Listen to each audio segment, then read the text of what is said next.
Hello y'all, hope you're all doing well. This is RJ, live at the Battle of Cedar Mountain, here just south of Culpeper, Virginia. We're a couple hours until the second day of the reenactment. See the settlers down here, a lot of great folks. I'm waiting for the crowds to die down a little bit. It's a little bit early, so many people have not arrived yet for the reenactment, because the reenactment's not going to begin for about an hour and a half from now. But I mainly wanted to share this video with you this morning, wishing you a happy Sunday morning. Mainly to stop by and see our friends over at the Gordonville Grays, stationed there in Gordonsville, Virginia, and they are leading the effort for restoring the Robert E. Lee Memorial that was there on Monument Avenue there in Richmond, Virginia, that was cruelly, unethically, immorally, illegally, my view, removed against the overwhelming will of the people. So I want to come over there and highlight this and help promote it, help advertise this. Encourage you to help get involved. If you want to see the Robert E. Lee Memorial restored, that beautiful Robert E. Lee Memorial that was originally dedicated back in 1890 there in Richmond, Virginia.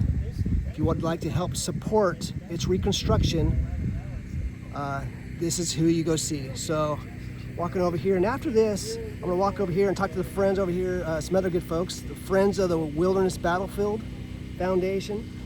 I see the A.P. Hill Memorial over here. Go talk to them here in just a little bit as well. But first, beginning over right here. So once again, this is the Gordonville Grays, and they're leading the effort to restore the beautiful Robert E. Lee Memorial that used to be there in Richmond, Virginia on Monument Avenue, that beautiful boulevard. And you can see right here the molding. That's the model, yeah. This is a model that'll be enlarged to 21-foot bronze. And this is a clay model right now. And that's the smaller miniature version of it. We will be doing some miniatures of that as fundraising process. Thank you. And you have undertaken a big project. It is a big one, yeah. Yes, a big project. 21 foot. Richmond had a 40-foot base. I don't think we'll have a 40-foot base, but we're going back with the original size, 21-foot horse and rider, bronze, and this will probably be on a 15-foot base, 15 to 20-foot base. It will be going at the Lee Jackson Memorial Park down near Lexington, right on 81. You can't miss it. Mile 200, you'll see the exit with the 80-foot flag there now, and hopefully in the next couple of years you'll see Robert E. Lee sitting there right next to 81. You can't miss him going north or south. So that's our plans. So we're here fundraising. We go around to different places. As a group, the Gordonsville Grays, a great bunch of guys. We do some good things around Gordonsville in Orange County. We do our heart goes into Maplewood Cemetery in Gordonsville. We have 700 Confederate soldiers buried there, unmarked graves that we take care of. Very old cemetery that's a lot of overgrowth that we spend our time, usually a day or two a month, we will spend in the cemetery cleaning up. That's just us Gordonville Graves. But the project here, the Lee Rides Again, we're very proud of and well on our way to getting this done. We need some big money. That's all we need. We've got the heart and the soul and the people that's willing to do it. We just need to find that one guy. And I'm sure that's a lot of the battle, is just finding the right folks to donate. Yes, yeah, we're getting ready to run a campaign on $1,000 donors. The $1,000 donors will get very special treatment. We're going to have some miniatures that will be given away to those donors. Also, we have in the plans for a bronze plaque for each of the 13 states around the base of the monument. You will, the $1,000 donors will also have the name inscribed if you want, or your business or your camp, whatever you want on it will be your ancestor's name or whatever you want to give, whoever you want to give the money in under their name. But the $1,000 donors are what's going to get it up. We can sell T-shirts all day long. We can pass out, stuff, but it's going to take the big donors. And the $1,000 donors, we'll make sure you've got special treatment. And it is a tax-deductible donation as well. It's all 501c3. So any donations you make are tax-deductible. And as far as the park goes, the park is not open to the public full-time yet. Still a lot of construction going on. Just a little over 2 years ago, we dedicated the park, and it's going to be a beautiful, beautiful place. 22 acres of right at the foothills of the Blue Ridge Mountains. You'll see the Blue Ridge in the background, and they're running on donations. There's a lot of ways to donate to the park. LeeJacksonPark.com. Go by and visit that, and you'll see what they've got going on. We've partnered with these guys now for a couple of years, and worked very closely with the Stonewall Brigade. The Virginia Flaggers are a big part of us spiritually and hands-on projects. We love the Virginia Flaggers. But check us out. We've got a raffle going on right now. This beautiful painting here was done by our artist Tom Gallo. This is a numbered artist print. This is first place prize. We've got a Lee headquarters handmade flag that was donated to us. And then third place, we've got a 12-pound cannonball, which is not with us right now, but anyway, those are some items that we're doing. That's fundraiser, like I say, every dollar goes to the statue. So appreciate anything, y'all can check us out. Thank you. I think you covered everything. That's a beautiful park. The artwork on this shirt too. If you like, you'll be able to order these at LeeRidesAgain.com in the very near future. In the very near future, we're going to have a store online where you can get stuff. And this is something you can wear to show your pride in the fact that you donated. Yep. Love it. Well, I need to put some money in for a raffle here. First prize right here. That's beautiful. In the hands of Providence and the Almighty. Thank you. And then this one right here looks like the Robert E. Lee headquarters flag. And love this, Lee rides again. That's really cool. Yeah, you can put those on your little garden flag holders. And you're selling those too? Oh, good. I'm gonna have to buy some of those too. I love it. All donations. Yep. Nothing for sale. Oh, good point. Nothing for sale. Oh, yep. Oh, that's a good point. Nothing for sale. Yep. The 501c. I usually have a piece of paper out here that says all monies are considered donations. So I usually have it written down. I'm gonna have to do that again. But saw some of these around yesterday. yeah, we're giving out the flags, First Nationals and the A&V flags. I love it. And of course, your SUV camp there is, you already mentioned. There you go, Gordonville Grays. Sons of Confederate Veterans, Camp 2301. Gordonsville is a very historic town. I don't know if you've ever been through it, not just for the barbecue or the chicken, but a very historic town. The three-way split of the railroad tracks in Gordonsville was a prime target for the Yankees. As a matter of fact, this battle that's fought here was to keep them from getting to Gordonsville. And if you read your history, you'll see that there was a lot of battles fought around to stop them from getting to Gordonsville. That was a major undertaking if they got to Gordonsville, because there's three-way split on the tracks. One goes north to Northern Virginia, D.C. One goes south to Richmond, and one goes west to Charlottesville. So that's a very strategic place to tear the tracks up that nobody can get anything. So Gordonsville, the Exchange Hotel was turned into a hospital because of the railroad tracks being there. From Manassas, a lot of the soldiers that were wounded came from Manassas on that line and went to Gordonsville at the Exchange Hotel. And that was just taken over during the war as a hospital. There's still a museum there in Gordonsville, the Exchange Hotel Museum. I would suggest everybody go by there. It's a really nice setup that they've got there. The original building was built just before the war, and the building still stands. They use that as a museum. So I'd encourage everybody to go by there. And right across the street, the Exchange Barbecue, that's really good. Oh, I so like y'all that place stop on too. in there and get you some barbecue. I stop there as often as I can whenever I go through Gordonsville.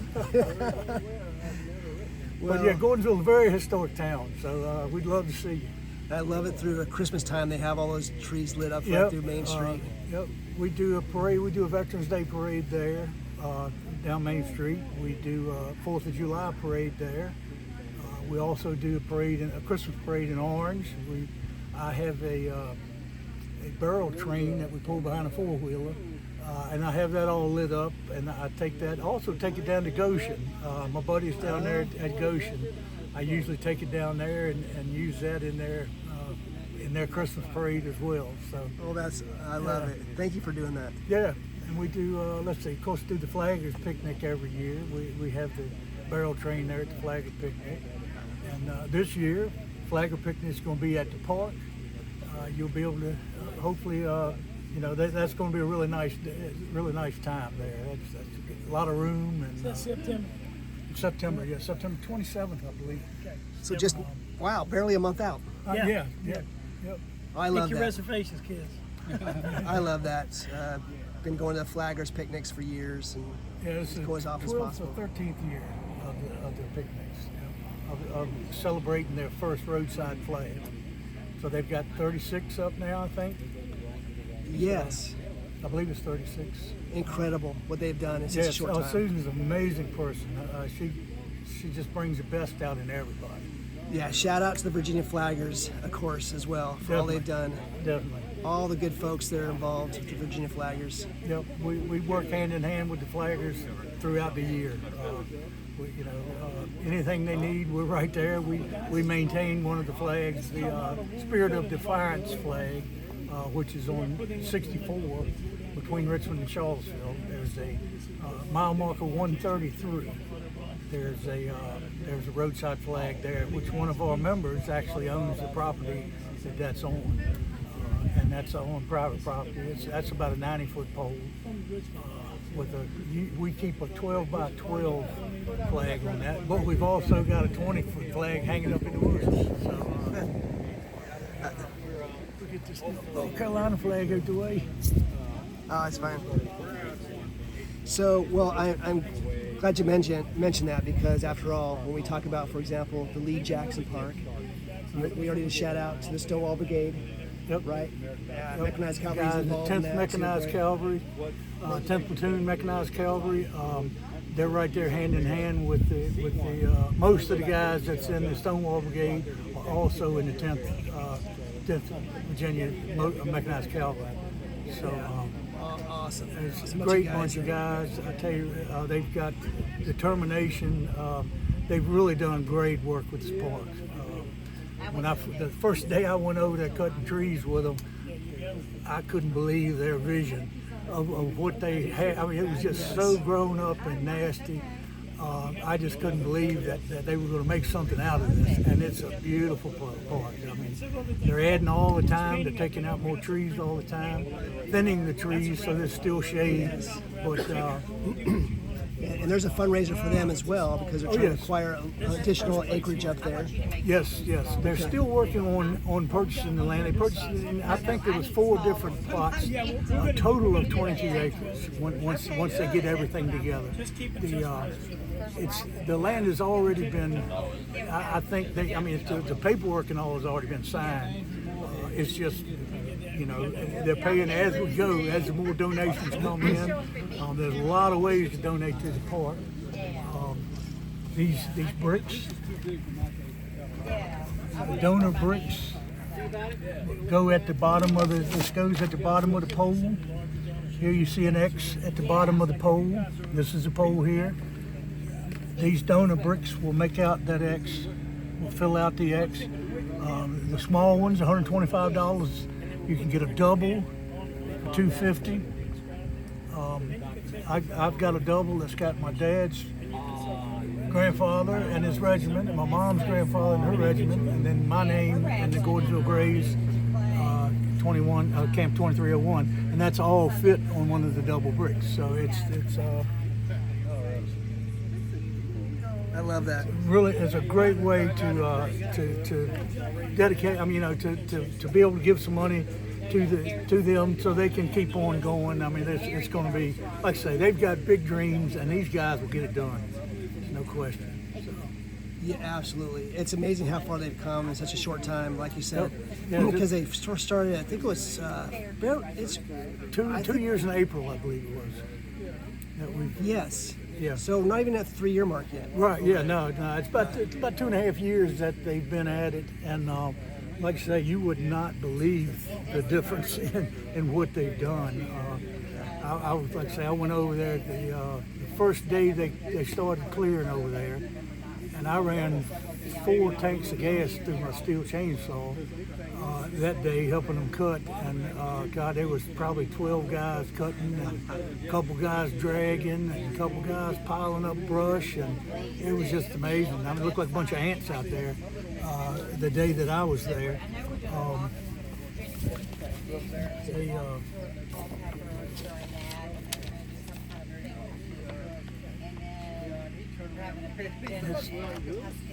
It's amazing how That's an far. overview, and there's a lot of trees that's in that picture that are gone now.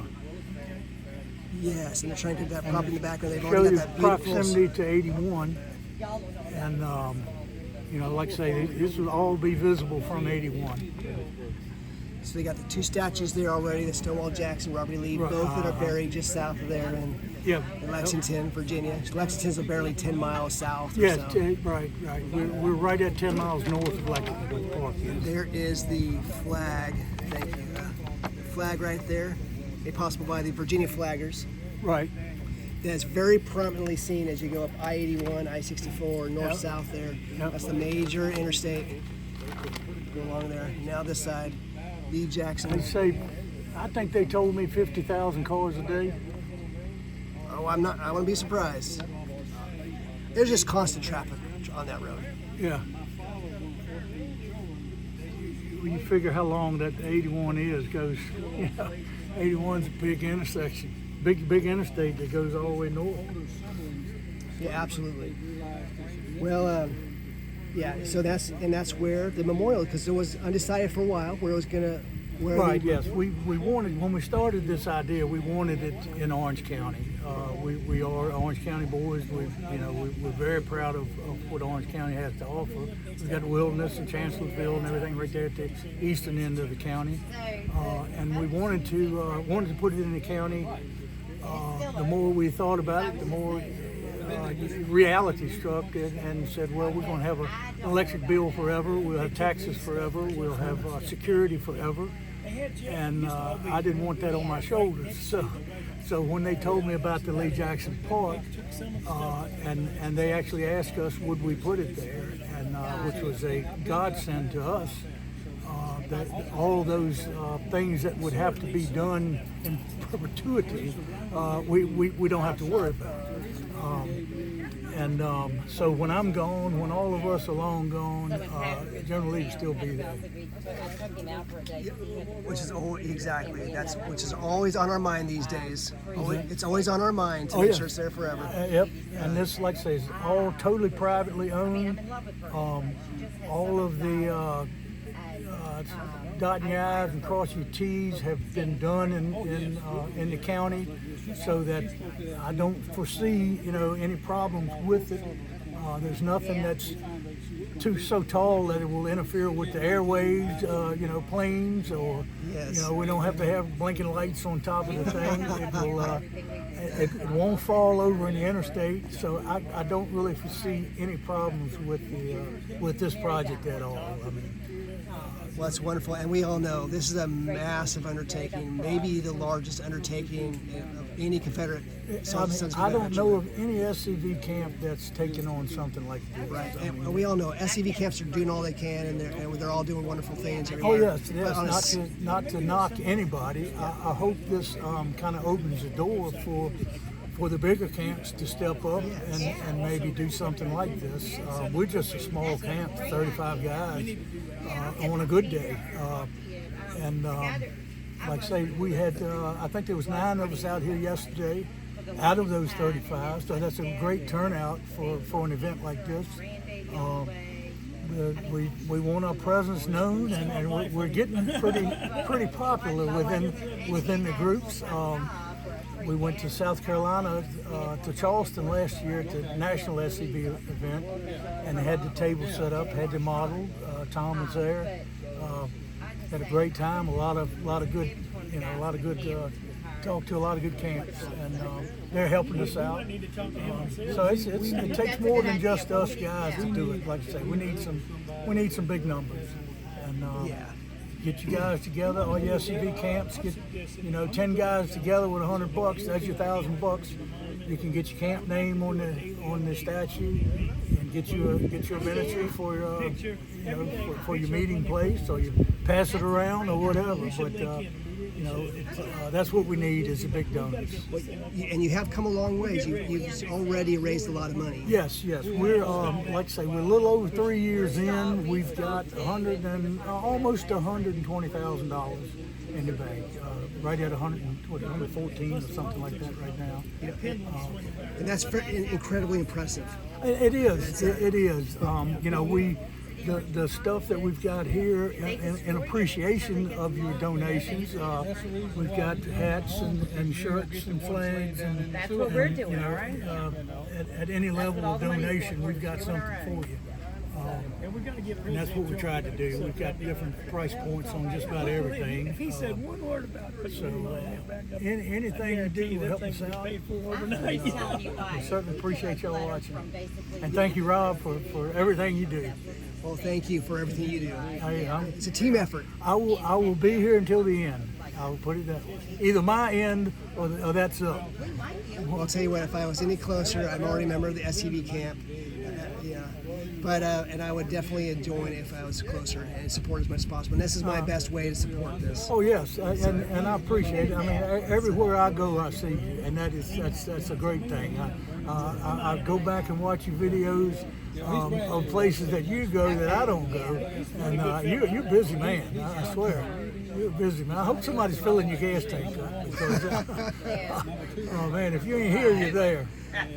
Yeah, my wife would have something to say about that, because it's coming out of my own. It's all coming out of my own pockets right now. I figured. I don't have this monetized. I don't make any money off this stuff. Right. But hey, I love spending my time this way. Well, good folks, good causes. These are things that are special to me. You've got a great following. Because you get your people that are going to stalk you on your websites and stuff, and they always going to, it amazes me how so little time people have to do what they ought to be doing, instead of just stalking people and going on websites that they hate everybody on the site, but they've got to put in their 2 cents. Oh, we definitely got the trolls out there. Yeah, right? the trolls take over, and it just amazes me at some of the remarks when you're doing something just so good for everybody, and you get a couple guys that swear up and down that Lee had 150 slaves and beat them all, and it's just so wrong. And I heard somebody say yesterday that we were talking about how good a man, just a man you look, a man to be like. You want somebody to be like him. He's judged on 4 years of his life, and he's judged on that and that alone by most people. And that's the frustrating part, because he was such a great man. Religious, very religious man. That ruled him. And all these guys, Stonewall Jackson. I mean, all these guys were just such religious men. They lived their life for God, and would So that's would do anything needed. I mean, you know, you do anything needed, and God has a will, and that's the way they fought. these two he Amen. You know, if I hide behind this tree and somebody shoots me, it's God's will. If I make it out alive, it's God's will, and they accepted that as to where that's not on anybody's mind these days. That's why I encourage people when I read a Robert E. Lee bio, I'm just amazed by his character. He was a man of integrity. Oh yes, Incredibly honorable man. Yep. And everybody around him. I don't think anybody respected deserves, exactly, I don't think anybody deserves a memorial just as much. You know what that used to be said?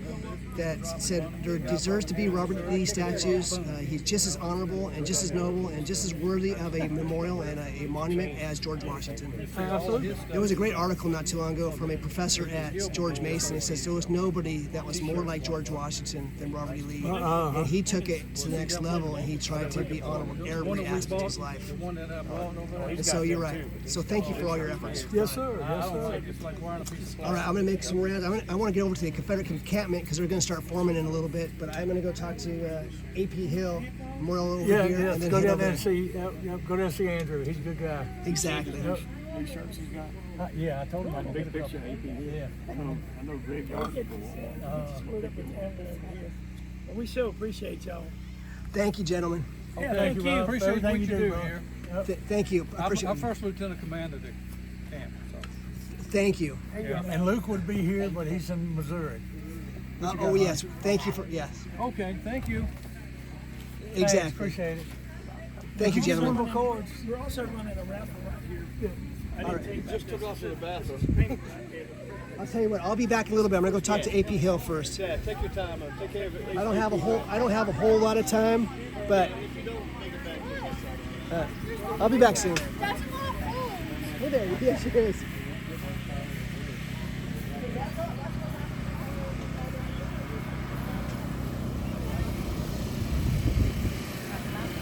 Hello, y'all.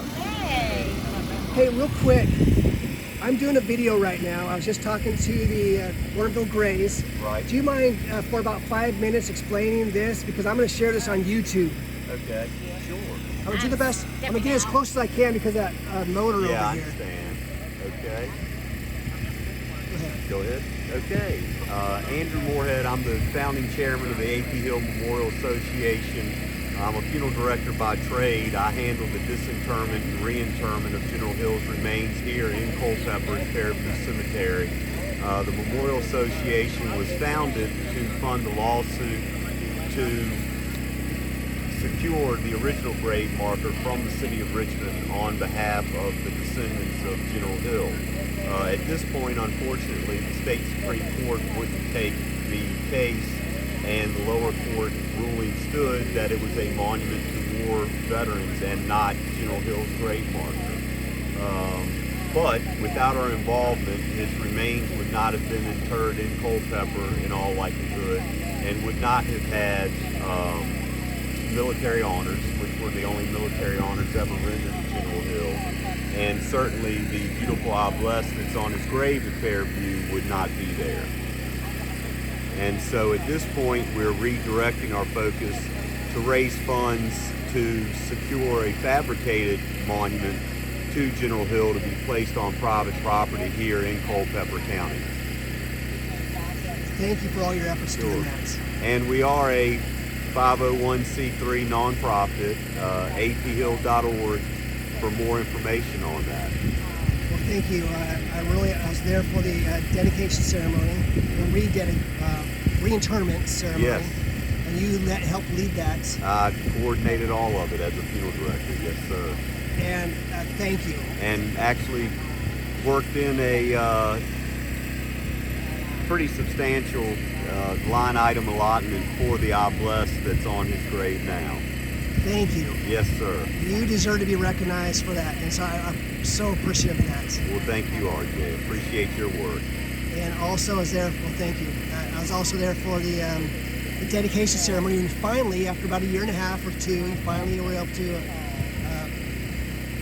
The obelisk was finally completed. It was ready for dedication. It was 18 months, but the The day of the unveiling was actually AP Hill's 199th birthday. So keep your eye on aphill.org. We do have a big weekend planned for November 8th, November 9th of this year. It is AP Hill's 200th birthday on November 9th, so there'll be more information very soon on the events surrounding that weekend here in Culpeper. Good, thank you. So any other, oh here, so you have right here a souvenir actually.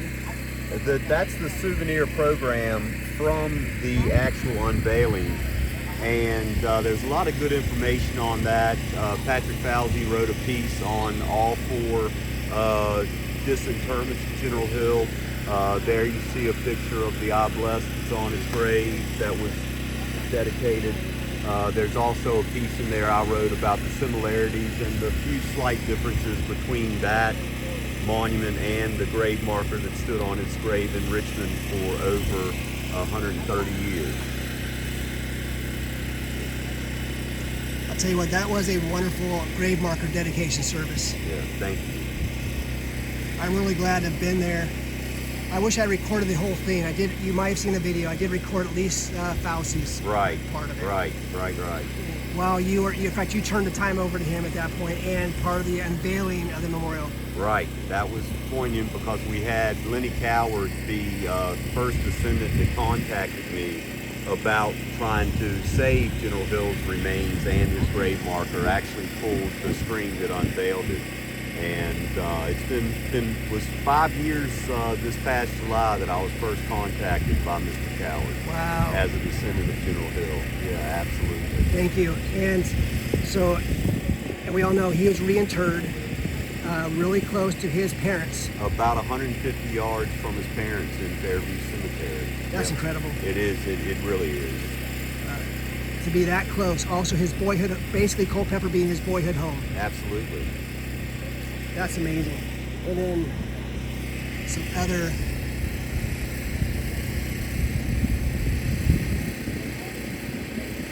Oh, I've seen this one. This is in Petersburg.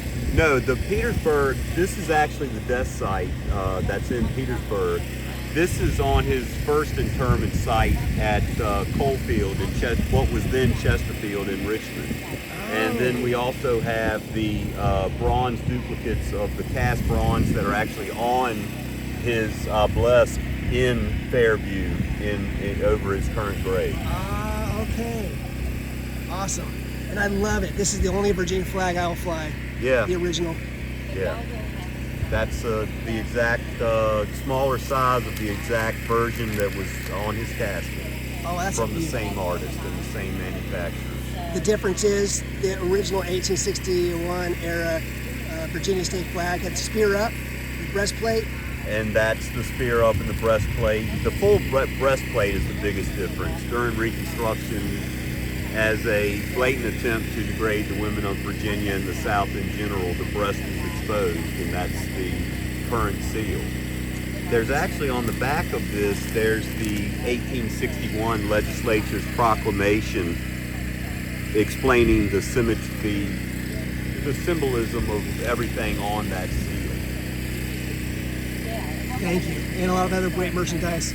I'd like to get one of these too. Sure. That's the Memorial Association logo.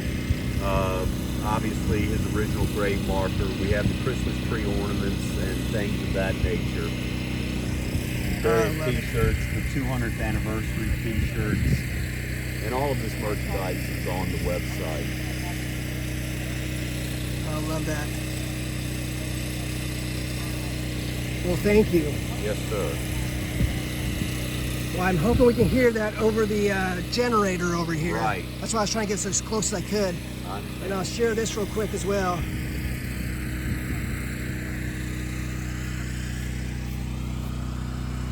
AP Hill Grave Marker dedication back on November 9th, 2024, Fairview Cemetery, Culpeper, Virginia. Yeah. And Confederate Lives Matter, leave us alone. Lieutenant General AP Hill. That's the same 200-year logo on a black long sleeve. Yes. I love these shirts. Absolutely. Come back and pick one up. Absolutely. Well, Thank you. So one last place where people can go to help donate and support. Address-wise? aphill.org. aphill.org. Is it on there? Yes, here, let me get out of the way. Oh, I missed that part. There it is. aphill.org. That's the best place to. You can send in any donations, support right there at that address, or go to aphill.org at the AP Hill Memorial Association. Thank you so much for all your efforts. RJ, thank you. I appreciate it. Thank you. Yeah, I'll share this on later on. perfect. I had a live video, but it cut off apparently. Apparently data's too poor out here. Well, we're kind of in an isolated area. Yes. Thank you again. We'll talk to you again soon. All right, RJ.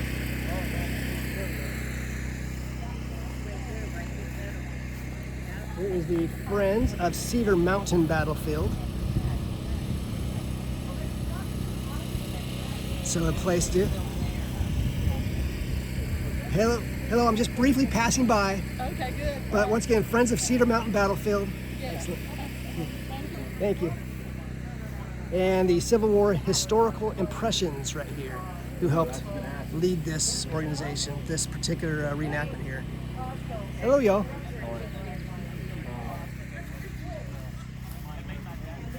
I'm heading over to the Confederate encampment. Hey, gentlemen, we've only got about 5 minutes. Okay. But do you mind sharing your organization? Sure, a little bit. Let me know when you're ready. I'm ready right now. Okay. Good day. My name is Michael Block. I'm with the Friends of the Wilderness Battlefield, and we're out here at Cedar Mountain today supporting this anniversary event. The Friends of the Wilderness is an organization that began about 30 years ago now. 30 years ago, supporting the wilderness battlefield and its environs. And in recent years, what we've done and what's important to us is we've increased our stewardship. Right now, we have picked up stewardship of the Mine Run campaign battlefield, and in particular, Payne's Farm. Kind of hold that up for you, however you want to hold it. Yes, thank you. Payne's Farm was a small fight fought on November 27th, 1863, as part of this campaign. It was the largest action of this fight, and as you can see by the beautiful blue that the American Battlefield Trust does, there's nearly 500 acres preserved out there on this field, and that is the majority of the preserved land out at Mine Run. The campaign was, as titled as one author, was "The Great Battle Never Fought," and that's because it got too cold, number one, and number two, when George Gordon Meade looked across Mine Run at the Confederate entrenchments, decided it was really stupid to make this attack, and in spite of what the politicians said, he took his army back to Culpeper County to winter right here. And so we are trying to highlight and emphasize that fight in that campaign, because it's one of the least known campaigns of the Civil War. Is there a reenactment coming up this? There is. This Harry Sontag's group out here will be out at Payne's Farm in November. Not going to be a full-on reenactment. I think it's going to be, I would consider, a living history plus event. So there'll be some maneuvering. There won't be full force-on-force fighting, and some camping, and the soldiers and the reenactors will be out here in their camps talking their story as well. Thank you. Yep, you're very Thank you welcome. for everything you've done to help preserve that battle site. And so if anybody's interested in supporting or contact you, www.fowb.org right there. Thank you so much. And we had a good time talking earlier. Thank you. Yep. Enjoy the rest of your day. Thank you, gentlemen. I'm heading over to We got 5 minutes in. Yeah, exactly. Well, I'm heading over to the Confederate encampment right now, and they're going to start forming up here real soon. Good luck. Yep. Thank you. Appreciate it. Exactly. Okay, I'm going to finish this up right here. No, he was Secretary of State for the Confederate. Yeah, we're building His last name was Levi. That's what we're Alexander Toombs from Georgia.